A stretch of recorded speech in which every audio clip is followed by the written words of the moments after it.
مشتراو حبريت حيل أير إثيوبيا مركبو تفليتو نا إثيوبيا منغستي تمفتح بين إيرترا خمس الله فلتيو لكن دولة شي 13 زاري بولة شي 18 مفكر يلبتنا احنا وحداتنا هذه قال سنه ربنا قال كاي تحسو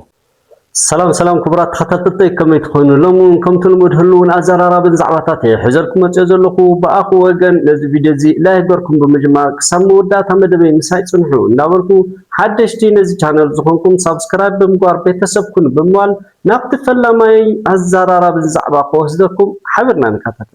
اوكي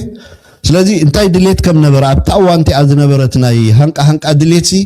በቃ እዚ ብርጌድና ሐመዱ ዝበሃል ዓርሞሸሽ ሓይሊ ሞ ገለ ክገብር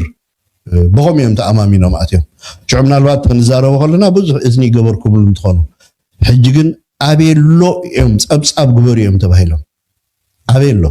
سب أو تبلا الله ولا توم بس أو تخمان تمخل يوم أسكيتهم زلوا توم تأثيرهم على أنت هون يوم تأثيرهم تيلكم نجن زي تعدنا جنزبو سيدهم زجبروا نجريلا فقدوا هايولت مازوريا فقدوا قلبله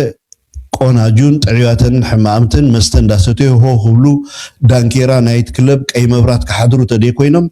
ابتي زغبر بوليس منغستي تصبي ነገር ሰማይን ምድርን ኮይኑ ጸንሕ ጸብጻብ ቀርብ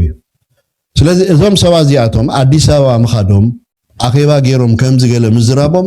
በዓሉት ፌደራል መንግስቲ ምስ ኤርትራ ዝነበሮ ኩነታት አጋዲዱ ወንበር መፍታሕ ኾነ ይካለ نيوترال كونكم مرايو الفيدرال منغستسي كساب كندي انصار لوعلاونت ايرترا خمز حسبن كتغبر كدل خمدلو بزم زيرو حسابات مانوت حيزومو مالتي خمزي ماكياب كدانكا ماكياد فسكا ديست هاي نجر كالد ستيو ماكياد فسكا قومو مالتي مانوت حيزومو نت فيدرال منغست ايرترا لوعلاونت ايرترا ترت كغبر تقاومتي يدبحالو اديس ابا بيج غيرو غوباي غيرو ايكوسوسون كمان منغست ايرترا officially بدبلوماسي حقي ولا بناي دبلوماسي انتاجمو المنغستي دنتي فيدرال منغست اي كسوسول منغست ايرترا بيكو زوم سازياتهم من مخانم ስለዝፈልግ እንታይ ከትርጉም ኣለዎም ይብና ኤርትራ ፖለቲካ ካላይ እቶም ኣብ ኤርትራስ ብተቃውሞ ደረጃ ፖለቲካ ክሰርሑ እዮም ዝበሃሉ ሰባት ኣበያለው ናይ ትግንባር ኣባላት ዝነበሩ ኣለው ኣምባሳደር ዓንደ ብርሃን ኣሎ ሓደ ዶክተር ኣሎ هذا مينستر مكلخال حلقة استاف زنبرلو جنرال مينستر مسفن حقوس الله بزحات الله بتقاومه يتزاربكم دلو انت اعلامهم قال بالي يكون كنت زارب زم سازياتهم سي كريتيكال من منغست ايرترا دقاومو سواتهم سمعنا هاجركم كيروس ديو ان ايرترا تقاومو خدمع دخل امباسادر عند برهان كيروس دي خدمع دخل مينستر مسفن حقوس ماني خدمع زغل كيروس دي خدم معدخل دكتور سفاو كيروس دي خدم معدخل وي حري اور كالوت بزحت له عبيد بوليتيكينياتاتنا وي تقاومتنا ايرترا ابتنا يتقاومو باكيج مالتي ابتا بروفايل ناي تقاومو تمصيهم باكيج مالتي ابتا بروفايل ناي تقاومو تمصيهم هاجركو اتليست بخمرحو زخلو وي اتليست حاشو سبات ياخت مرح زغبا انت خويني ابزو مسكوني صدياتو موديو فيدرال منغستي اوكي ود طبحونا قبل صنحه سمعهم وهم ابناي ود طبا زتفله حساب وي هانا صريتو مزلوكم ابتاكم انت مغدافاي ترس عندولكو نابز قصل فيديو كوسدكم كلكم وين ارغاي حونا انت ايزبل زلو ارغاي مچسب مخانو سب اقول طراي سلازخنه باستا سلازبال عها وي سباغيتي سلاز تدرركا ايرتراون تግራዋይን ክፋላለየ ዘይክእል ሓደ ኣካል ስለዝኾነ ንምንታይ ኢና ኤርትራዊ ትግራዋይ እንዳና ንፋላለ ጽቡቕ ኣይኮነኒ ዝብለና ዘሎ እስኪ ናብቱም ቪድዮ ኮስደኩም ሓብርና ንካታተል ሳይ ካሜልካ ማዓራት ኾን እንታይ ፈዲና ታስመሮ ኣነ ኮ ፓስታ ዘልዕልን ወእሞንታይ ፓስታ ተልዓ ኣነ ፍሳኻ ፓስታ ዘየል እንታይ ጠገመሎ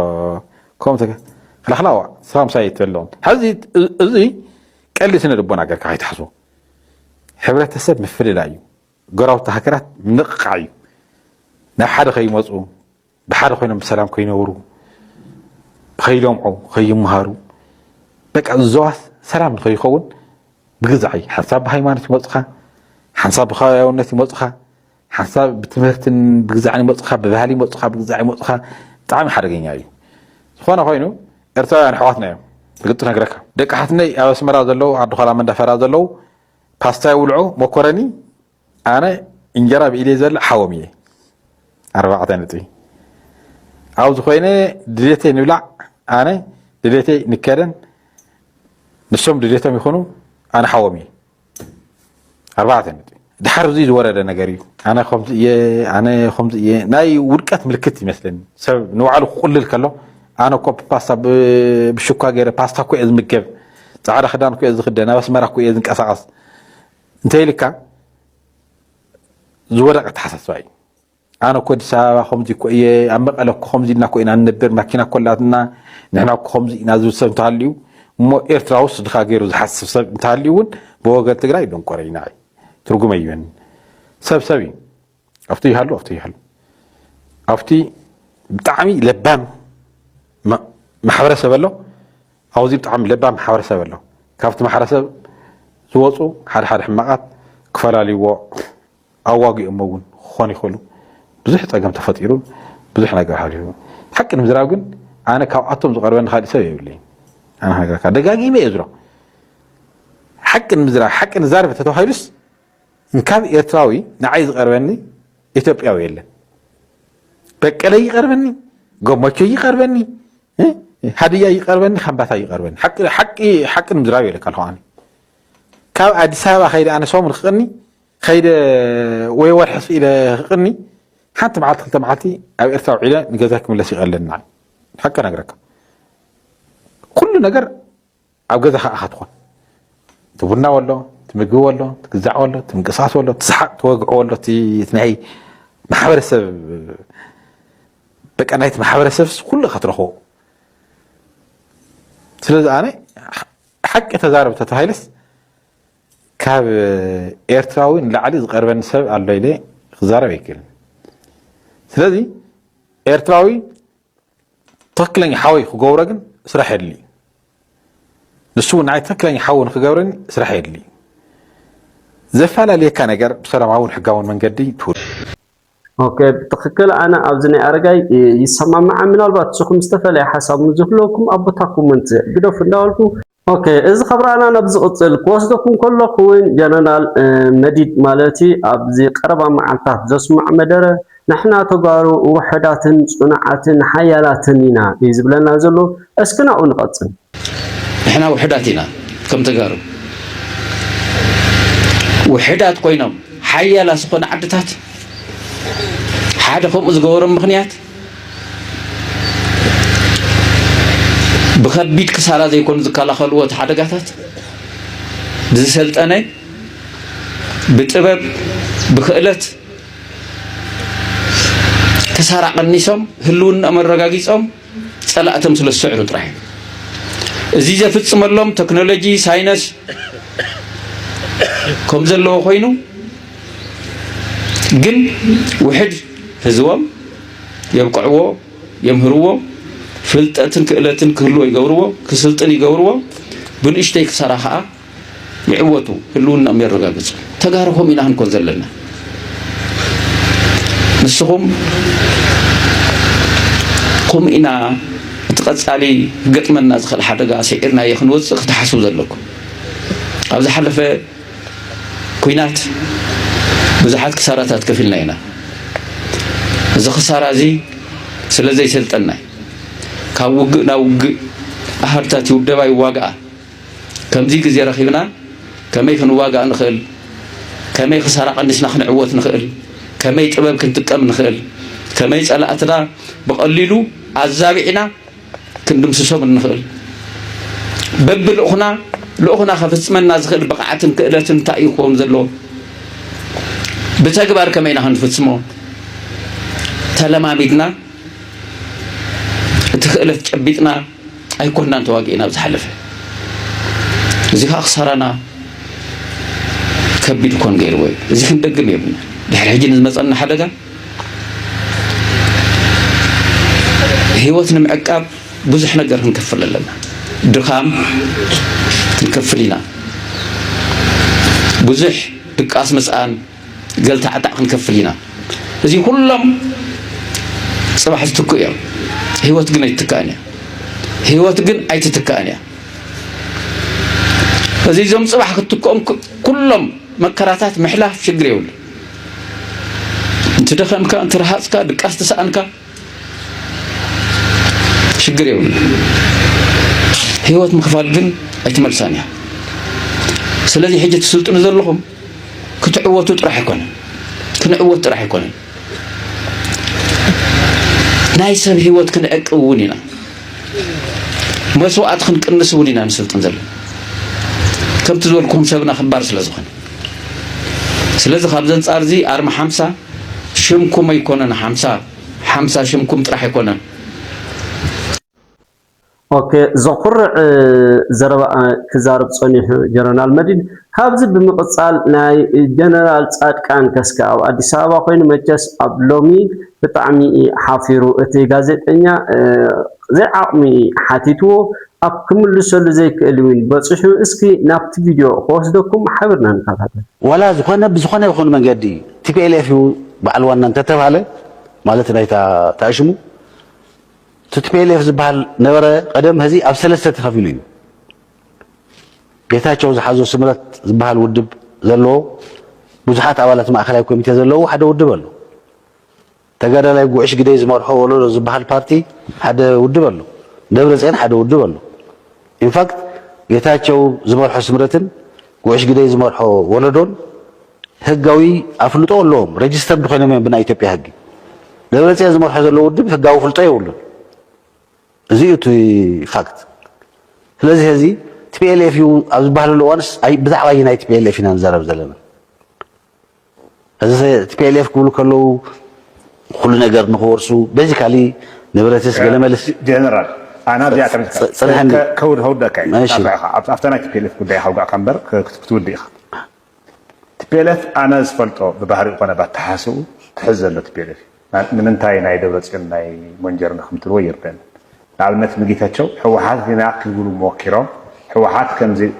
ተንገዳጊዶም ናዋርሕ ናውን ሕወሓት ኢና ናውን ሕወሓት ኢና ኢሎም እቲ ሕወሓት ግን ኣባላቱ ፀዊዑ ዝበዝሕ ካድረ ናይ ቲፒኤልኤፍ ክንፈልጦ ካድረ ተሽሓት ኩሉ ሻዕ መፅእ ቅድሚ ምቃሉ መፅኡ ኣራጊፁ ነዚ ሕዚ ዘሎ ሕወሓት ደው ኣቢልዎ ይኸይዱ ስለዚ ናይ ማን ቲፒኤልኤፍ ፍቃድ ምሃብን ዘይምሃብን ምናምን ካሊእ ጉዳይ ትሕዚ ዘሎ ቲፒኤልኤፍ ግን ተስዒሩ ዝወፀ ቲፒኤልኤፍ ባዕሉ እውን ብዓወት መሲለ ዝብሎ እቲኦም ከዓ ኣይ ተሳዒርና ኢና ኢሎም ወፂኦም ካሊእ ፓርቲ ዝመስረት እዮም እዚኣ ዘይምቕባል እንታይ ትጠቅም እንታይ ትጎድእ ማለት እዩ ወል እዚ ብዙሕ ክንካትዕሉ ንኽእል እንዲና እዚ ኣነ ኣባል ቲፒኤልኤፍ እየ ናይ ቲፒኤልኤፍ መራሒ እየ ነይረ እቲ ኣነ ዝፈልጦ ቲፒኤልኤፍ ትህዝ ዘሎ ቲፒኤልኤፍ ኣይኮነን ኢለ ይኣምን እየ ፖለቲካሊ ግን ትኽትዕ ንሱ ኣይኮነን ህዚ እቲ ኣነ ዝፈልጦ ቲፒኤልኤፍ ብብዙሕ መንገዲ ብካሊእ መንገዲ ክገልፆ ይኽእል እየ እቶም ምሳይ ዝነበሩ ንህዝቢ ትግራይ ኢሎም ዝወፁ ጀጋኑ ተጋድልቲ ህይወቶም ዝሃብሉ ቲፒኤልኤፍ ትህዝ ዘሎ ቲፒኤልኤፍ ኣይኮነን ከመይ ኢሉ እናተቐየረ መፅኡ ኣብቲ መፅሓፍ እውን ገሊፀ እየ ብዝኾነ ይኹን መንገዲ ግን እዚ ፖለቲካዊ ክትዕ እዩ ሌጋል ብዝኾነ መንገዲ ክትከድ ከለካ ግን ብዛዕባ ኢንተርናሽናል ስምምዕነት ንዛረብ ስለ ዘለና ኣነ እየ ይብል ስለ ዘሎ ወራሲ ኣነ እየ ዝብል ዘሎ መን ሂውካ ወራሲ ክትኮን እየ ዝብሎ ዘሎ ናይ ፕሪቶሪያ ስምምዕነት ሲ ደብረጽዮን ዝመርሖ ቲፒኤልኤፍ ትበሃል ዘሎ ሓይሊ ኣነ እየ ወራሲ ክብል ከሎ ካበይ ዘምፀኻዮ እዩ መን ሂውካ በይናይ ህጋዊ መንገዲ ኢኻ ወራሲ ኮንካ እየ ዝብሎ ዘለኹ ካሊእ እውን እኮ ኣነ እውን ኣለኹ ክብል ዝኽእል ሓይሊ ኣሎ እየ ዝብል ዘለኹ እዚ ጥራሕ ግን ኣይኮነን ኦኬ እዚ ካብ ረኣና ናብ ዝቕፅል ክወስደኩም ከለኹ እውን ወዲ ጣባሓውና እንታይ እዩ ዝብል ዘሎ ንምንታይም እቶም ኣለው ዝበሃሉ ፖለቲከኛታት ዘይተቃወሙስ ወይ ከም ተቃወምቲ ዘይሓሰቦም መንግስቲ ኢትዮጵያ ንምንታይ ነዞም ውሕዳት ከምዚ ኢሉ ሓሲቡ እሞ ከዓ ብዙሕ ወፃኢ ኣውፂሎም እዩ ዝብለና እስኪ ናብኡ ክወስደኩም እንታይ ኮይኖም እዮም እዞም ተቃወምቲ ብደገ ደለዉ እዞም ኣስማቶም ዝፅዋዓልኩም ዘለኹም ብዙሕ ግዜ ናይ መዓት ናይ ገሊኦም ተቃወምቲ ገሊኦም ፕሮ ተቃወምቲ እዮም ገሊኦም ብሃይማኖት ዝዛረቡ ገሊኦም ብገለ ዝዛረቡ ድሓን ዕላምኦም ፅቡቅ ዲ ሕማቅ ብዘይገድስ እንታይ ኮይኖም እዮም ኣብዚ ሰዓት እዚ ፌደራል መንግስቲ ኣንፃር ኤርትራ ከምኡ ዓይነት ከበግስ ከሎስ እንታይ ኮይኖም እዚኣቶም ደይሳተፉ እዚኦም ካበይ መጽኦም ምሳተው ዘለው እዚኦም ውሕጅ ዘምጾ ትብል እንጨት እንዳማት ክንወሲድክን ማዝዳ ውሕጅ ዘምጾ ድባል ምዞም ውሕጅ ዘምጾም ሰባት መንነቶም እንደይፍለጡ አራሪዮም ካብ ደገም ጽኦም አው ክግበር ዝሓሰብዎ በዓል ጌታቸው ረዳ ካልኦት ኣብና ኤርትራ ፖለቲካስ ታሪክ ኣለዎም ተመዝጊብሎ ታሪኾም በአወንታው ተጋደልቲኦም ተጋዲሎም ውድብ መሪሖም ሰውራ መሪሖም ምስ ብጾቶም ናጽነት አምጽኦም እዮም አምባሳደር ዓንደ ብርሃን ኮሙ ዶክተር አሰፋው ኮሙ ሕጂ እንታይ ይደልዩ ሃላርስቲስ ግን አትሊስት ንምንታይ እቲ መንግስትስ ከምዚኦም ቫልዩ ዘለዎም ሰባት ወሲዱ ዘይገበረ ዘይፈተነ ንምንታይ ከሳቶም ነዚ ዕድል ዝኽጥቀምሉ ዘይደለዩ ማለት ኢትዮጵያ ሰፊሕ ተቃውምቲ ኤርትራ ባይታ እንድሕር ትፈቅዳላ ኮይናስ እዞም ቫልዩ ዘለዎም ሰባት ንምንታይ ደምጽዎም ምክንያቱ እዚኦም ክልተ ዝተፈላለዩ ሰባት እዮም እቶም ሓደ በጋሚ እንደዮም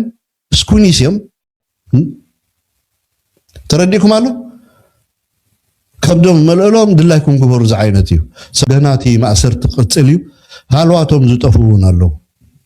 ሃልዋቶም ዝጠፉ አለው ፌደራል መንግስቲ ታይለኩም ነረሽዕ ግዜ ናይ ኢትዮጵያ መንግስቲ ንእሽተይ ነገር ይዝደል ካብ ኤርትራ ታመፍትሕ ኣብ ኤርትራ ከም ዘላ ፈልጥ እዩ እታ መፍትሕ ኣብ ኤርትራን ትግራይን ከም ዘላ ፈልጥ እዩ ደፎ ናይ ኦሮሞ ምንቅስቃስ በልዎ ናይ አምሓራ ምንቅስቃስ አይኮነን ኢምፖርታንት ነት መንግስቲ ስለዚ ካብ ውሽጢ ትግራይ ይኹን ካብ ውሽጢ ኤርትራ ክመጽእ ዝኽእል ናይ ተስፋ ኩነታት ኣሎ ተኮይኑ ንዓኻትኩም ከምታ ኣብ ትግራይ ደጋጠመት ከተጋጥመኩም ያ ስለዚ እንድዕያ ታመልሲ በዓልኩም ሓቲትኩም መልሱ ክትወጹ ትኽእሉ ሰባት ኣብቲ ኤርትራ ተለኹ ኣብቲ ትግራይ ኣብ ኢትዮጵያ ተለኹም ነፍስኩም አድሕኑ ውጹ ዝብ ኪሮስ ጀሚሩ ዙር ግን ምጥፋእኩም አይተርፍን ይው ሰዓት ልክ እንደ ኦኬ እዚ خبرنا ናብ ዝቅጽል ኮስደኩም ከለኹን ብርሃኑ ጅላ እንታይ ዝብል ዘሎ ቀም ቀደም አይኮናን ሎሚ ስለዚ ተጠንቀቁ ጸላእትና ይዝብል ዘሎ እስኪ ናው ኮስደኩም 2013 ዛሬ በ2018 መፎከር የለበትም ያኔ እንኳን ቢፎክር ያምርበታል ሁሉ በእጁ ሁሉ በደጁ ነበር